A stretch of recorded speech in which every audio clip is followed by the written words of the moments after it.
There's a phrase written over 2,000 years ago that explains the behavior of a toxic person better than any self-help post you'll see this week. And the most curious thing is that it doesn't talk about relationships. It doesn't talk about family. It doesn't talk about work. It talks about war. Because, deep down, that's exactly what a toxic person is waging against you. A silent war, where they attack and wait for you to react the wrong way. And if you've ever felt that, knot in your stomach after arguing with someone who seems to feed off your discomfort, stick around until the end. Because, in the next few minutes, I'm going to show you 6 principles of Sun Tzu that, when applied to real life, disarm any toxic person without you having to raise your voice even once. Before we continue, if you want to receive more content like this, about strategy, human behavior, and how to protect your peace without losing your strength, subscribe to the channel now. This greatly helps the channel grow and bring you more videos like this. Most people make the same fundamental mistake when dealing with someone toxic. They treat every provocation as if it were a battle that needs to be won right then and there, with a fitting response. Someone makes a sarcastic comment, a veiled insult, a jab disguised as a joke, and the body immediately goes into defense mode. The heart races, the jaw clenches, and before you know it, you're already formulating the perfect response to put the person in their place. But this haste to react is exactly what Sun Tzu would call entering combat without first knowing the terrain. There's one of the most quoted and least practiced phrases in all of military strategy. Know your enemy and know yourself, and in 100 battles, you will never be in danger. Notice that the phrase doesn't talk about attacking first. He talks about knowing. And knowing, in this context, means understanding the behavioral pattern of the person in front of you. What are they really seeking when they provoke you? In most cases, it's not the subject itself, it's the reaction. It's the emotional control they can exert over you the moment you lose your composure. A toxic person rarely wants to discuss the issue at hand. They want to see how far they can push you off balance. Because for them, that's a form of power. Think of someone you know who always manages to pull your trigger. No matter the subject, they always find the right button to push. This isn't coincidence or luck. It's observation. They've studied you, even unconsciously, and know exactly where it hurts. Now reverse the game.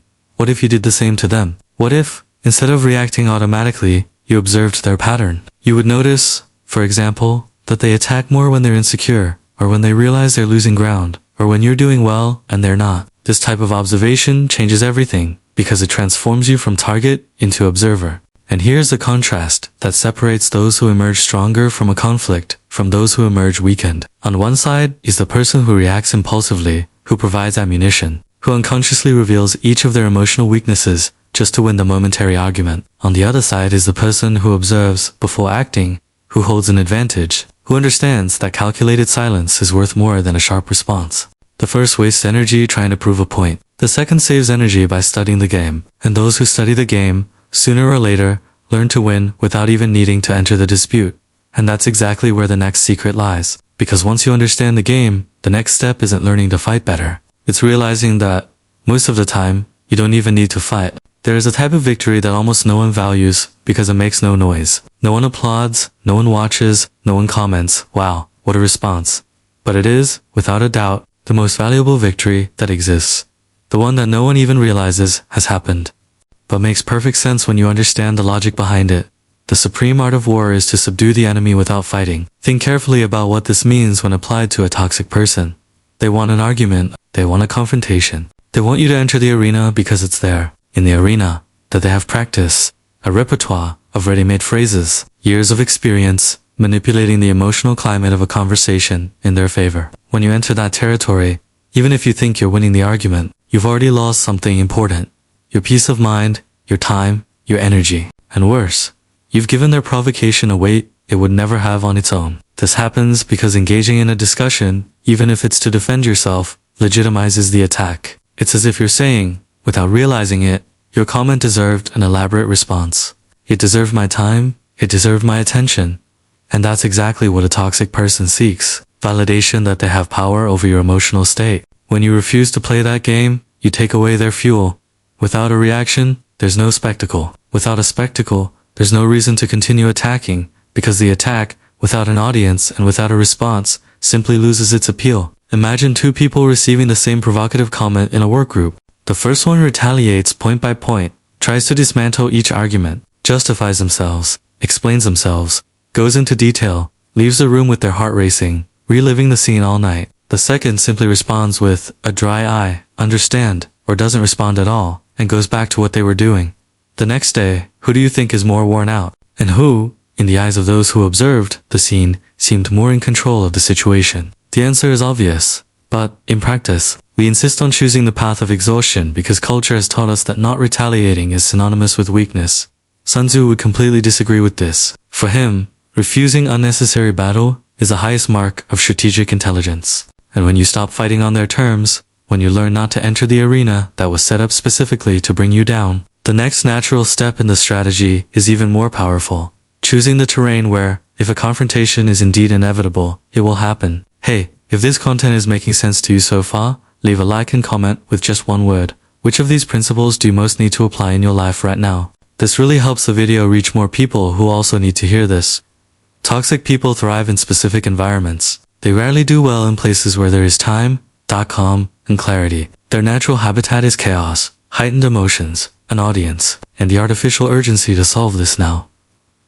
When these three ingredients are present, the toxic person has the advantage because they know exactly how to manipulate this type of scenario. They will provoke you when you are tired, in front of other people, or right after bad news, because they know that under these conditions, your defenses are weaker. Military strategy teaches something that seems obvious, but that we almost never put into practice. Advantage doesn't come from reacting where the battle has been imposed. It comes from choosing where and when it will happen. This means you have the right and the power to postpone a response. You don't owe anyone an immediate response just because the other party decided to attack at that moment. We'll talk about this calmly later. Isn't escape, it's strategy. Changing the context of the conversation. Taking the subject out of the public group and into a private conversation. Or simply waiting for the heat of the moment to pass before saying anything are legitimate and powerful ways to refuse the terrain that has been imposed on you. Consider the contrast. On one hand, the person who responds immediately at the place and time chosen by the aggressor, fitting perfectly into the script that was set for them. On the other hand, the person who dictates their own conditions, who says, "We can talk about this, but not now," or "I prefer to discuss this in private." This simple change of terrain completely unbalances the game, because it removes the toxic person's necessary environment to operate. Without an audience, without artificial urgency, without the heat of the moment, many provocations simply wither, because they depended entirely on that specific context to work. And here's an important point to add. Choosing the terrain doesn't mean avoiding it forever. It means choosing the battlefield most favorable to you, if and when confrontation is truly necessary. Sometimes the best terrain is simply no terrain at all. You consciously decide that the subject doesn't even deserve the stage for a future conversation, and that decision, made clearly, is already a silent, strategic victory. After controlling the terrain, after refusing to fight, where and when it's not convenient. The next weapon you need to master is even more internal, more personal, and perhaps the most difficult of all, the discipline of your own emotions. Every toxic person, at some point, tests boundaries through emotional provocation. This isn't a theory, it's an observable pattern in virtually every type of dysfunctional relationship, whether at work, in the family, or in friendships. They'll say something slightly cruel, make a tasteless joke, insinuate something, just to observe your reaction. And it's precisely this reaction that they use as a map. Every time you visibly become irritated, every time your voice rises, every time you lose your temper, you are, without realizing it, handing over a detailed map of where your emotional weaknesses lie. Military logic is unforgiving on this point. A general who allows himself to be dominated by anger has already lost the battle before it even begins. This is because anger clouds judgment, makes you make rash decisions, and makes you say things you would never normally say. And the opponent, whether it's an army or a toxic person in a family argument, knows this. They count on it. Provocation exists precisely to generate this loss of control, because an uncontrolled opponent is a predictable opponent, and a predictable opponent is an easy opponent to manipulate. Displayed emotion is, literally, mapped weakness. When you yell, when you cry with anger, when you lose control in front of the person who provoked you, you are confirming exactly the trigger that works for you, and they will store this information to use again, and again, and again. On the other hand, calmness, if it's trained calmness, even if inside your boiling generates the opposite effect, it creates unpredictability. The toxic person no longer knows what will work, because you've stopped reacting the way they expected. Imagine two similar scenes in one. Someone receives a cruel criticism disguised as sincerity and reacts immediately, raising their voice, listing all the times the other person was wrong, trying to win the argument through the intensity of their response. In the other scene, someone receives the same type of comment and responds with an almost unsettling calm. Interesting that you think that way, and goes on with their life. The first reaction provides instant ammunition. The second generates doubt in the other person because they expected an explosion and receive strategic silence. This silence, paradoxically, tends to be much more unsettling than any shouting match. This doesn't mean suppressing what you feel. It means choosing the time and manner to express yourself. Instead of surrendering your raw emotion to someone who only wants to use it against you, and once your emotions are under your control, and not under the control of those who provoke you, the real strategy begins to operate on another level, the level of strategic deception. Here we enter territory that often generates discomfort because, at first glance, it seems to contradict values such as honesty and transparency. But it's important to understand the difference between dishonesty and strategic protection. You shouldn't, and don't need to, expose your true strength, your true intentions, or your true discomfort to someone who will only use that information against you. This is perhaps one of the most provocative ideas in all of military strategy. All war is based on deception, applied to real life. This means appearing indifferent when, inside, you are paying attention to every detail. It means appearing calm when, in fact, you are carefully evaluating the situation before deciding on your next move. Toxic people rely heavily on the predictability of your reaction to manipulate you. They know, from experience, that if they say X, you will react with Y. It's a rehearsed script, tested and reapplied whenever they need an advantage. The moment you stop following this script, the entire manipulation game loses its structure. Unpredictability, in this sense, is not a game of lies. It's a form of protection.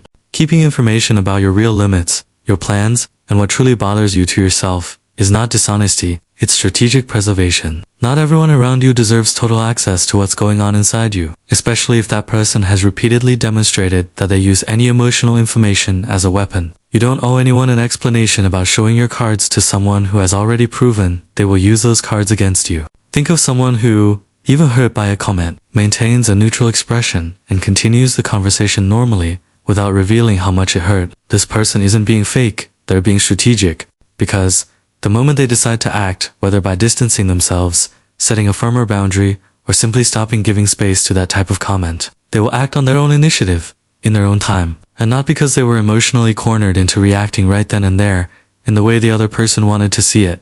And when no one can predict your moves anymore, when you stop following the script that was written for you to react in a specific way, the final step of the strategy is revealed. Knowing the right time to retreat. We've arrived at the most important point of all, and also the most difficult to accept culturally, because we've been taught, almost our entire lives, that giving up is weakness, that leaving an argument is losing, that distancing yourself from someone is admitting defeat. But military strategy, again, teaches the opposite.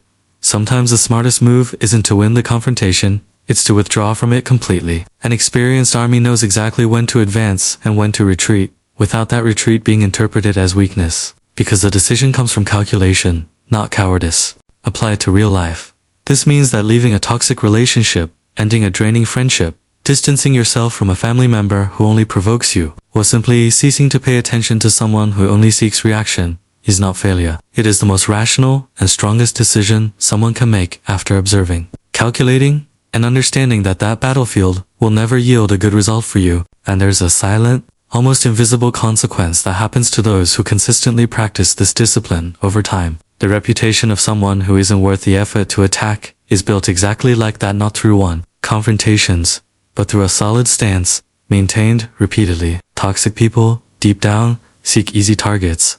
People who react, who are easily shaken, who give away their emotions easily. When you become someone who observes before reacting, who refuses to fight on imposed terms, who chooses their own ground, who maintains emotional discipline, who doesn't give away their cards, and who knows when to retreat, strategically, you gradually cease to be an interesting target. And this is where the 6 principles meet and form a single framework. First, you learn to observe the toxic person's pattern before reacting impulsively. Then, you understand that the most valuable victory is often the one no one notices, because you didn't even enter the dispute. Next, you learn to choose the terrain, the moment, the place, the context in which, if necessary, the confrontation will take place. After that, you build the emotional discipline that prevents your reactions from being used as a map against you. Following that, you understand that protecting your true intentions and feelings from those who only seek manipulation is not dishonesty, it's strategic protection. And finally, you learn that retreating, when calculated, is not defeat, it's the smartest decision there is. Ultimately, what truly removes a toxic person from your life has never been brute force, the loudest shout, or the sharpest response. It has always been strategic intelligence. It has been the ability to observe before acting, to choose your own battles, to protect your own peace, without needing to prove anything to anyone. If this content resonated with you, leave a like now and comment below which of these 6 principles you most need to put into practice this week. And if you want to see, in practice, how to quickly identify the signs of a toxic person before they even attack you, press play on the video that's already appearing on the screen, because it perfectly complements what we just discussed here.